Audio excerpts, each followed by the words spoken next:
बीवी से सीखा। हजरत वो किस तरह?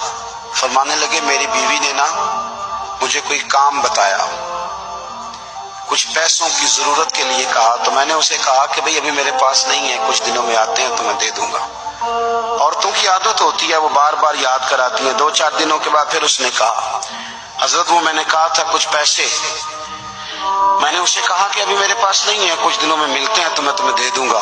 उसने कुछ दिनों के बाद फिर कहा, हुजूर वो मैंने कुछ पैसे कहे थे। फरमाते मैंने डांट दिया, मैंने कहा कि क्या तू रोज मुझे शर्मिंदा करती है, कहा ना मेरे पास नहीं है, होंगे तो दे दूंगा, तू रोज याद कराती है। फरमाते उसने पहले तो मेरी डांट को सहा,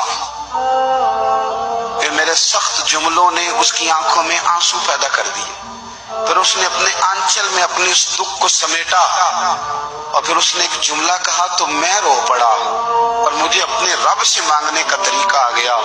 मुझे कहने लगी, हजरत जी आपने डांट दिया, मैंने सह लिया, पर आप ही मेरे शौहर हैं, बताएं ना, आपसे न कहूं तो मैं किससे जाके कहूं। फरमाते मैं रो पड़ा और मैं खुल के रोया और मैं तड़प के रोया और फिर मेरी सिसकियां बंद गईं।